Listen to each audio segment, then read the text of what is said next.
Thank you for coming to today's Who Cares Why Bother session. Your presenter is Professor Ann Alexander from our business department.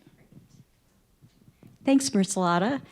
This is an interesting room arrangement, isn't it? I feel like I should either be preaching or giving a campaign speech or something, but thank you all for being here.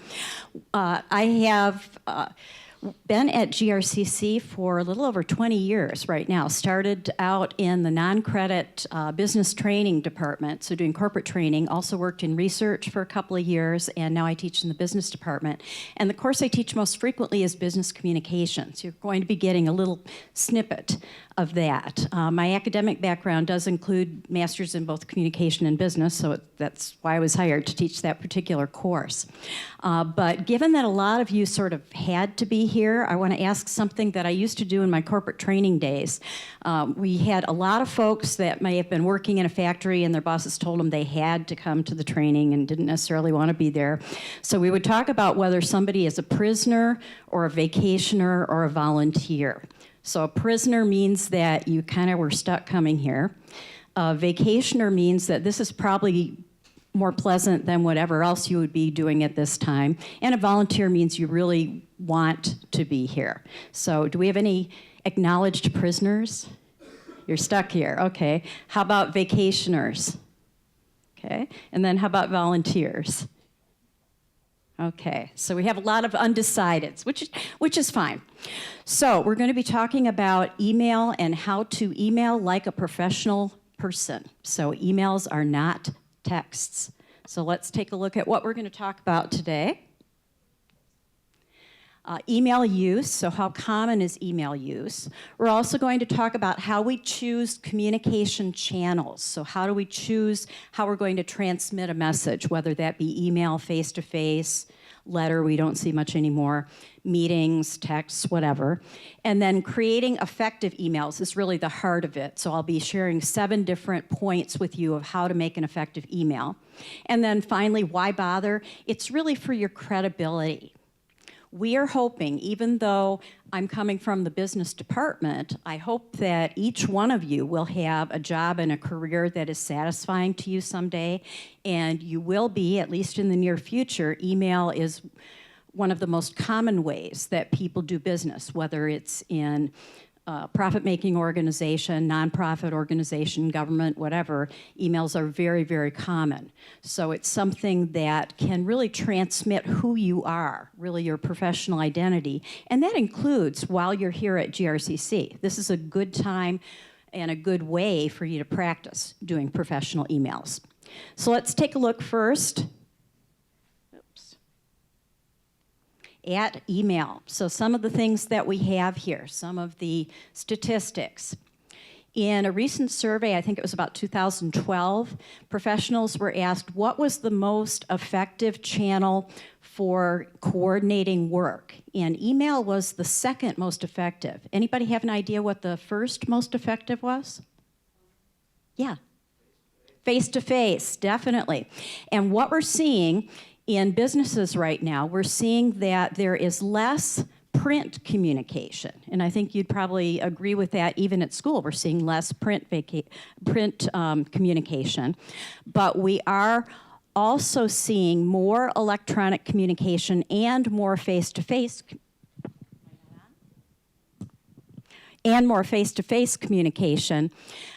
Because there are so many meetings. But to coordinate those meetings, we really need to have email, which also gives us a written record of what's gone on.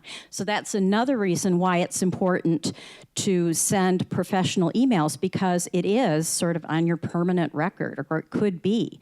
Emails are written documentation that could be used in legal cases. And can be forwarded to others without your knowledge. So it's important to be mindful of what you put in an email. Also, some employees are spending 25% of their day dealing with email. That's a lot of time. So thinking a couple hours a day, maybe more than a couple of hours a day of dealing with that. Could be over 14 hours a week in another study. And then professional people in businesses generally receive over 100 emails a day. Does anybody get that many emails right now? You might get 100 texts a day, but probably not that many email. I know that email is sometimes considered, oh, it's the older generation thing, but it is still pretty common in business, and you're going to be doing a lot more emails in your career than you are formal letters. So it is important to know about that. I'm thinking about, for myself, I probably get somewhere between 50 and 100 emails a day, and I have to prioritize them. Which ones am I going to open first? Which ones am I going to respond to first? And that's probably the case for all of your other professors too. They're getting lots and lots of emails. How do you make sure that yours gets responded to? So we'll talk about that too. So as we're selecting a communication channel, as we're selecting how we're going to transmit our message, several different ways we can take a look at that. First one, and I think probably the most important one, is richness. So how rich is that channel of communication? So some of that has to do with immediacy. So that means how quickly do you get a response? And by far, the richest one is face-to-face, right? Because you get a response right away. You are able to see what's going on. So also there are a lot of cues. So if you're operating face-to-face, you get to see the facial expression, the gestures. You can see if eyes are glazing over.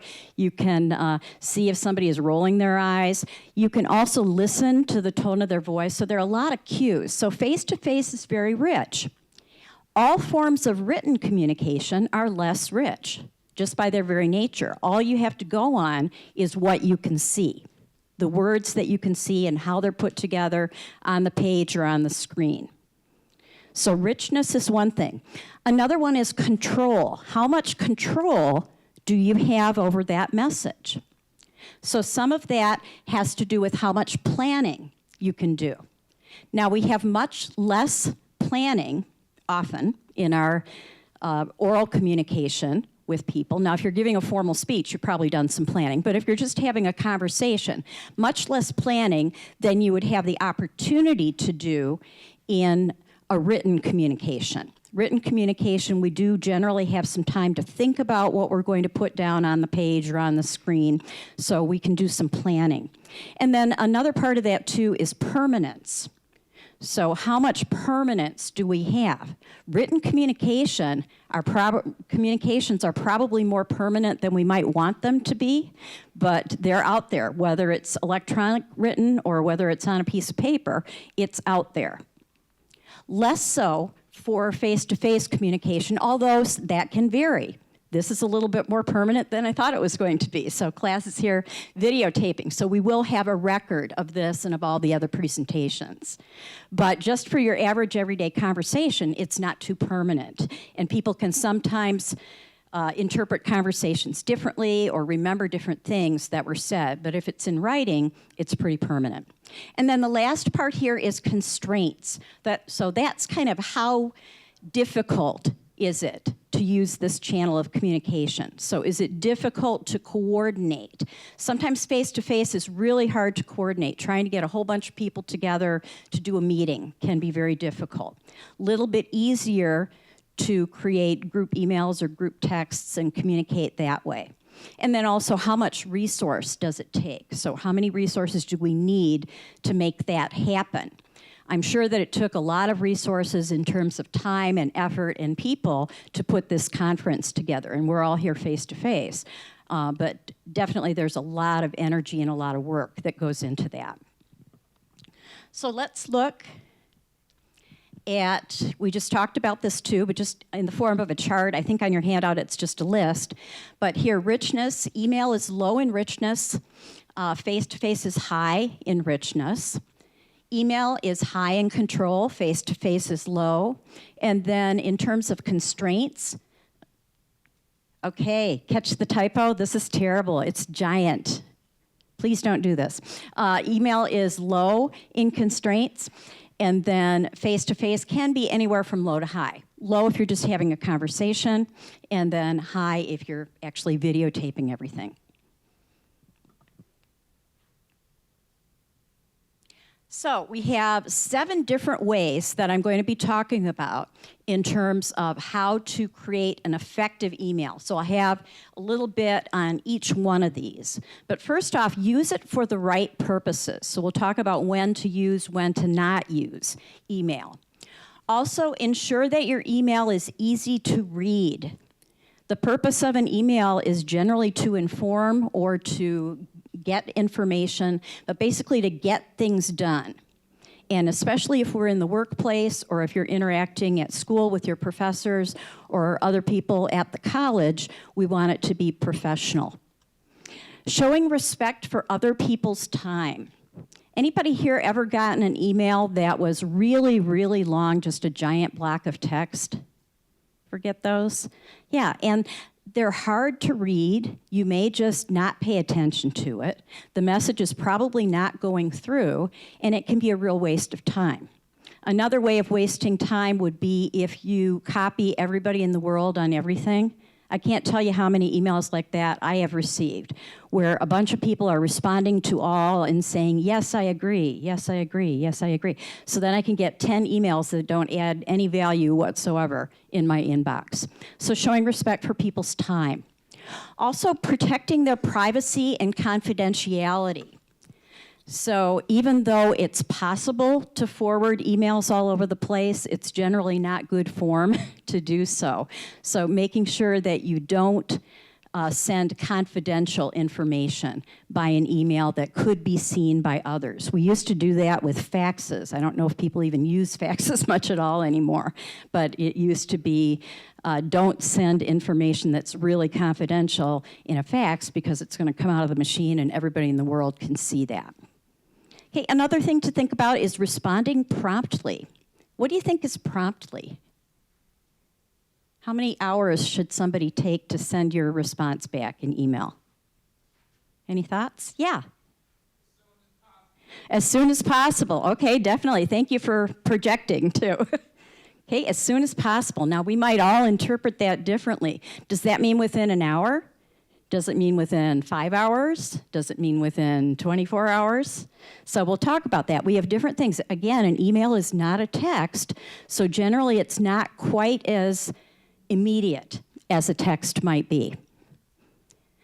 The sixth one here, maintain your professionalism and the appropriate level of formality. Sometimes we forget that an email actually is a form of written communication. So you want to project your best professional self forward. And then the last one has to do with civility. So managing your civility and also maintaining emotional control in an email. Anybody ever received an email that was very angry and somebody just sort of went off on you? Anybody ever get one like that? Yeah, and probably the person, I hope the person was embarrassed later on what they said, but it is important to maintain, again, a positive or at least a neutral tone because people will tend to remember those really negative emails and may think much less of the sender.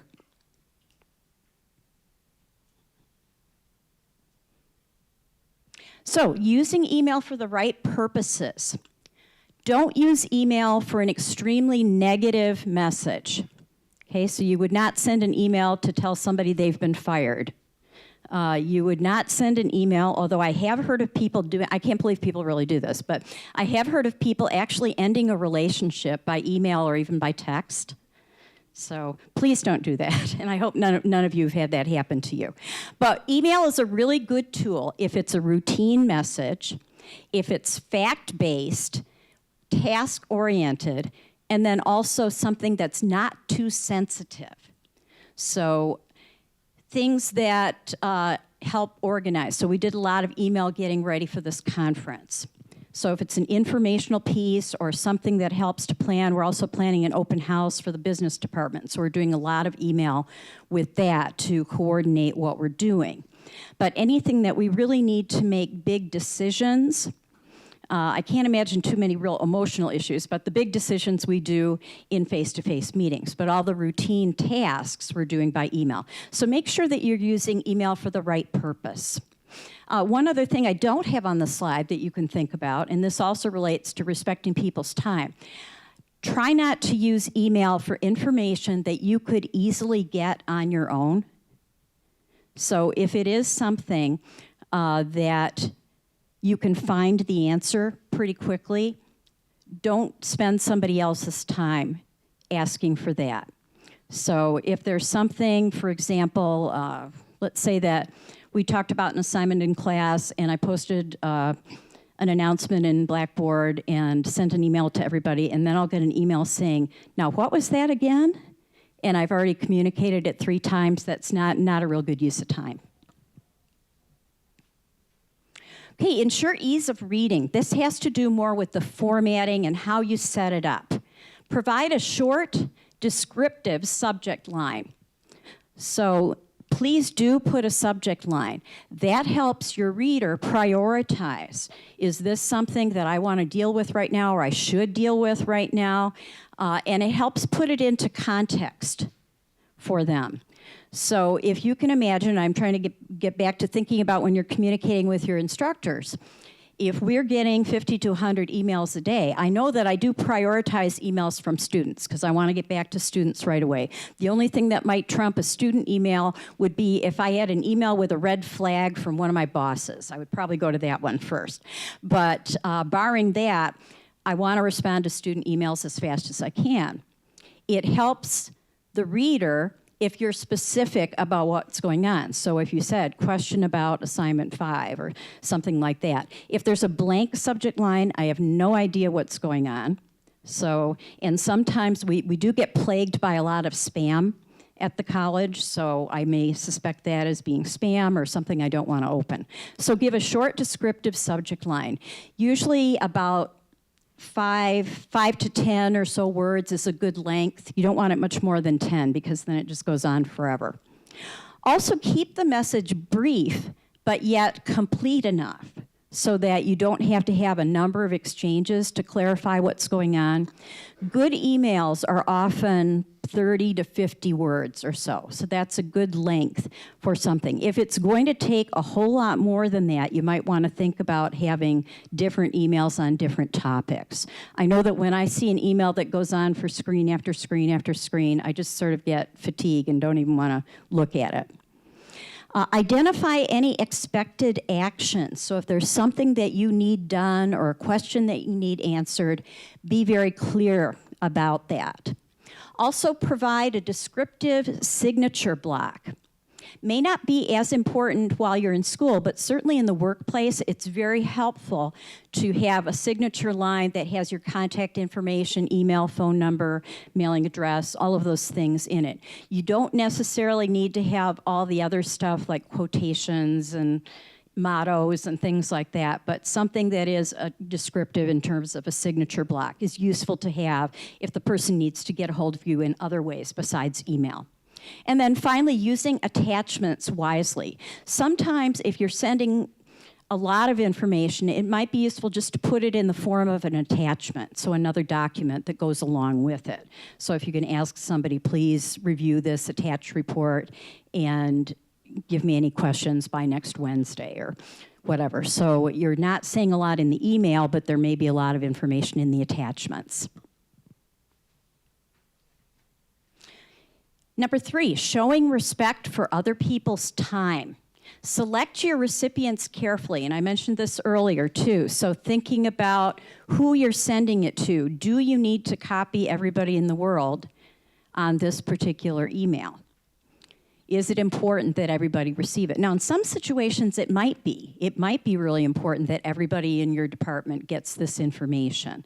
But just be careful about whether you're responding just to one person or responding to all. So trying not to clutter up people's email boxes. Provide timelines and options. So it's much more effective if you need to meet with somebody, rather than saying, we need to meet soon to talk about X project. That's just starting an email chain that could go on forever when the person's saying, well, I'm available Monday, how about you?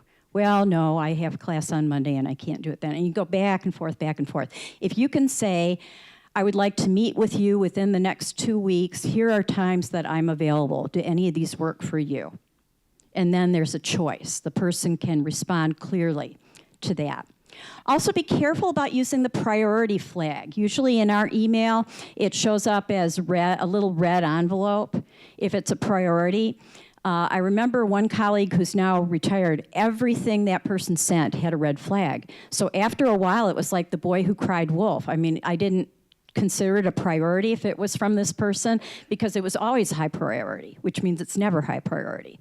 So reserve that for something that really is critical. If it's very time sensitive or something that you need an immediate response, make sure that you only use it judiciously.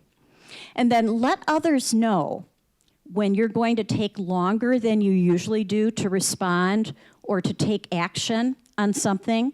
So you may decide that you're going to check your email a certain number of times a day, and let people know that. I have had to have that conversation occasionally with administrators, even here at the college, because sometimes they'll say, well, you didn't respond to my email this morning. And I was in class the whole time. So, and believe it or not, I don't respond to email while I'm teaching a class. And so we had to work that out and saying, I'll get back to you in 24 hours, but it might not be within an hour or two if I'm in a class. So let people know what your response time is going to be, or if you're going to be unavailable for a while. If you're traveling and you're not going to have access to your email for a certain number of hours, just let your recipients know so they're not waiting on a response to you.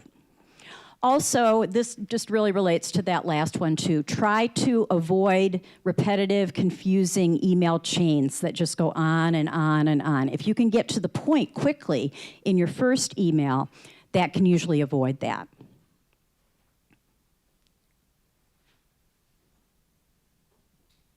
Okay, protecting privacy.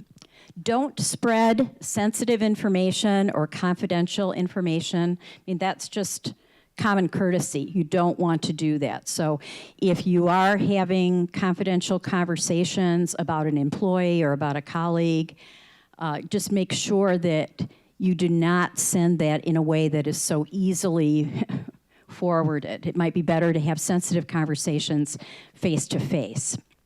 And then also make sure you check the address line before you send. Anybody here ever know of someone who has accidentally sent an email to the wrong person? Do you have any examples of that? Could somebody tell a story of that? What happened? Anybody? Is it that embarrassing? So it could certainly have some negative side effects. So do you folks have any? Do you have one? No? Do you have one? No, no stories. Somebody had one? Oh, I'm sorry. Thank you. Here, have the mic. Hi. I just sent them email to apologize. Like, that was like, not for you, for another person. And then, sorry. Yeah. Yeah, it can be a challenge if you send to the wrong person, especially if you've got an email program that automatically fills in the blank. So maybe you know two people with the same first name and you accidentally hit the wrong one and then it goes to the wrong person. So just make sure that you double check that before you send it.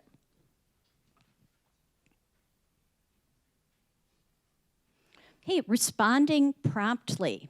So promptly means different things to different people. Most business professionals expect a reply within 1 day. So unless it's something that is extremely urgent, you may not get a response immediately. So just be aware of that. But it's just a good idea to let people know how quickly you're going to respond. So typically in my classes, I like to say I'll get back to you within 1 day from when you send a message to me. It might not be within the hour. And also, do check your email. I don't know if you've ever seen this happen, but occasionally I've had times where somebody may send me a message and they really want a response, and I get back like right away within an hour, and then I'll see them 2 days later, and they'll say, did you get my email? And I said, yeah, I responded already. And the person may say, oh, I never checked my email.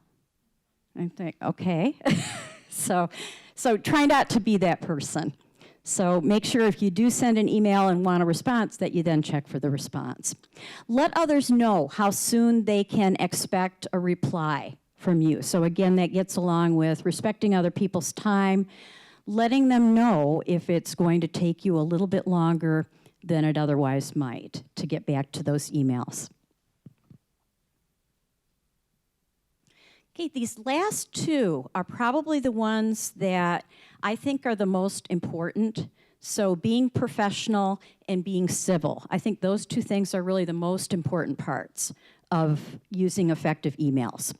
So avoid indications that you don't see email as formal communication. So don't be too informal in your email. Now that could be a lot of things. It could be having a really cute font. You probably don't want to write all your emails in Comic Sans or something like that, so try not to do that.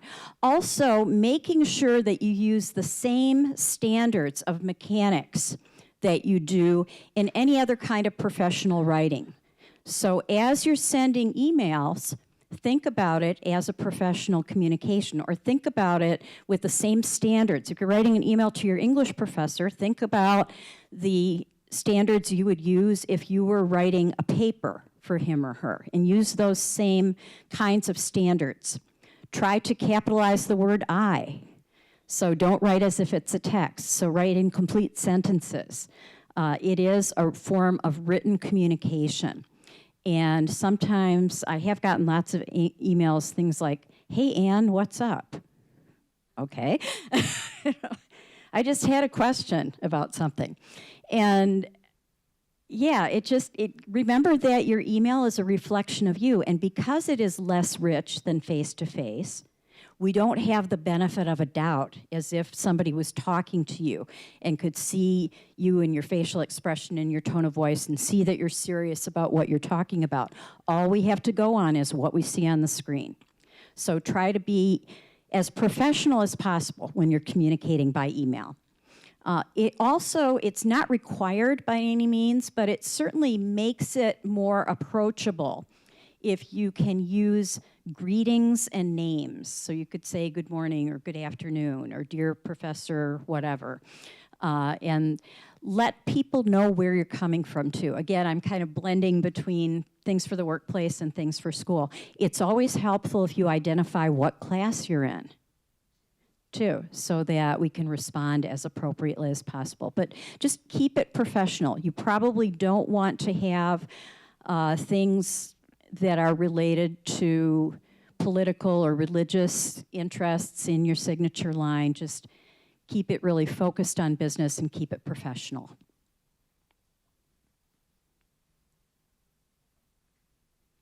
Okay, and our last one that we have here is looking at maintaining your emotions and managing your civility. So there's a bullet point on here about neutrality and negative effects. We tend to perceive, and I don't know why we do this, but if we get a very positive email, we tend to interpret it as neutral. If we get a very neutral email, we might tend to interpret it as negative. And if we get a negative email, we really interpret it as negative. So try to err on the side of positivity. So rather than saying, you failed to do X, Y, Z, you might say, please remember next time to do X, Y, Z. So try and maintain more of a positive tone. Bare minimum, we want to be neutral, but it's generally not a good idea to be sharing negative news in an email. Also avoiding flames and cyber silence. So this is kind of the active and passive forms of being uncivil. So flaming or kind of fanning the flames, being really negative, does not do any good and certainly does not enhance your professional image. But cyber silence can also hurt you too. If somebody sends an email and you just ignore it and never respond to it, that also creates a negative implication. Has anybody ever done that, sent an email and just never ever got a response? Yeah, and I hate to say this, but has anybody ever had that from an instructor, that they've sent an email and never ever gotten a response? Yeah, occasionally that will happen. That's not a good thing. So make sure that you are responding to emails, and I think it's definitely your purview to be sure that you get responses too. You should be getting responses to emails that you send. So refraining from cyber incivility. Now, I don't know how many of you may have been here or heard about, a few years back, we had a book about 25 civil behaviors. Does anybody remember that? Anybody from class, do you remember that, what that title was, that civility book?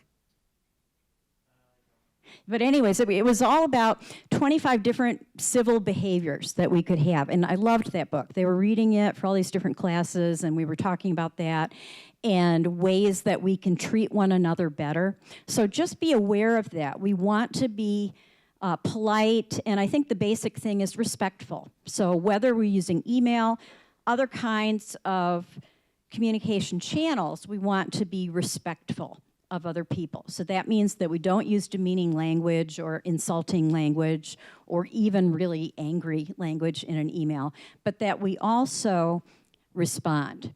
So making sure that you respond. And that means sometimes you may need to do some things to cool off. If you get a very angry or inappropriate or nasty email, the tendency may be to want to respond in kind and tell the person off, but that's definitely not the best approach. So a few things that you can do are on the next slide here.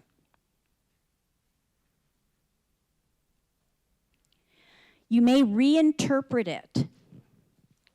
So thinking about a situation, this was not email, it was face-to-face, but it was really kind of interesting. There was one time I was trying to go into the parking ramp and someone was in front of me and they were not staff, so they couldn't park there. So I got out of my car and I said, we'll back up and you can back up and go around. And the person kind of cussed at me and said, well, I can't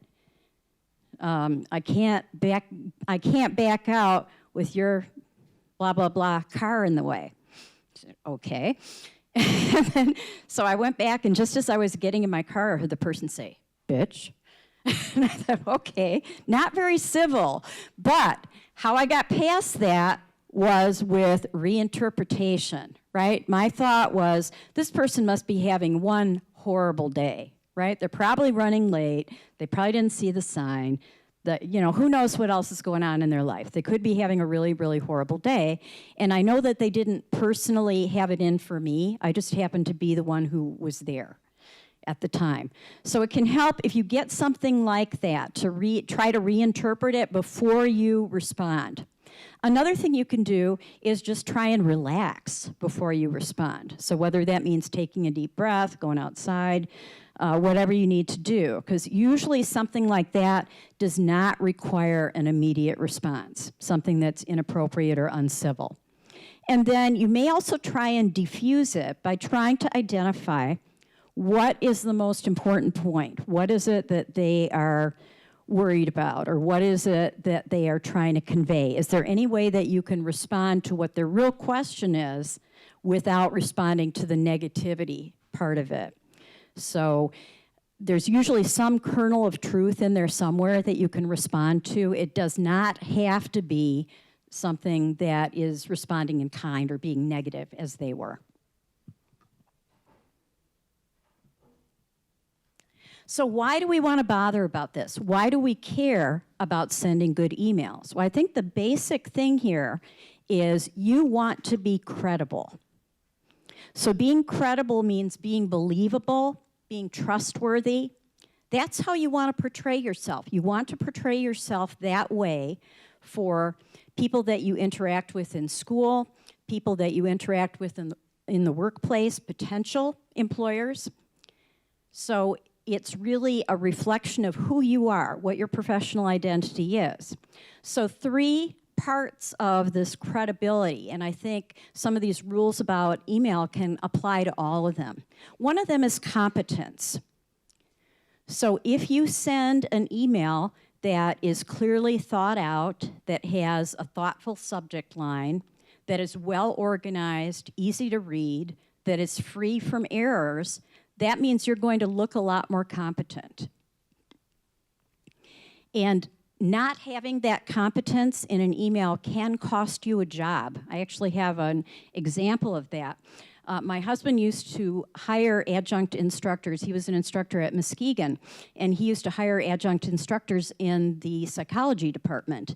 And he got an email from a potential instructor who had lots of experience, had taught other places, had been a professional psychologist, so had a really good resume, but they were communicating back and forth by email, and the emails that this potential instructor sent were so bad. They were totally full of typos and misspellings and grammatical errors, and so my husband did not even interview him because of that. So that goes for emails, it goes for your resume, various things. If you don't show that you're taking attention to detail, people may interpret it that way, that you don't care. Which goes to the next one, caring. Do you care about the recipient and about the actions that you take and what effect they have on the recipient? If you do, you're not going to send an uncivil email. And I think that's pretty basic. We don't want to send uncivil email. But you also will be more intentional about what you put into that email, how you phrase it, how you organize it. You want to make it as easy as possible for that recipient to be able to understand your message and respond appropriately. You're trying to get things done. You're not trying to be entertaining or any of that. You're just trying to get work done. And then finally, character. Now, it's really hard to assess somebody's character by looking at an email, but we do make judgments based on what we see.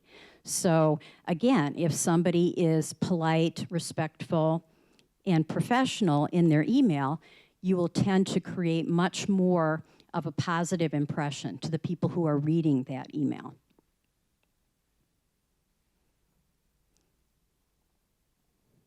Oops. Shouldn't have done that. I should have done the other one. Here we go. Let's go this way. Oh, let's not. Technology difficulties. There we go. Okay, so here we have the 7 points again. Just review these, and then we'll wrap it up. So using email for the right purposes, so making sure that it's something that is factual, task-oriented, not a sensitive piece of information. Ensure the ease of reading with the effective subject lines and how you organize your message and making it brief but yet complete. Showing respect for others' time, so not having unproductive chains of emails going back and forth. Protecting people's privacy and confidentiality. Responding promptly and also identifying what promptly means to you because it might not mean the same thing to the other person. Maintaining a professional tone and formality in your writing of business-related and school-related emails. And then finally, maintaining your emotions and managing civility, so making sure that you're civil in your communications.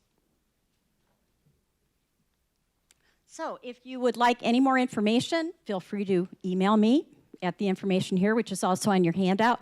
Also, if you're looking for an elective, shameless plug, right, for my class, consider enrolling in BA 201, which is Business Communication. I'm considering renaming it Workplace Communication because it's really not just for business majors. So thank you for being here. I hope you enjoy the rest of your conference day and have a good rest of your week.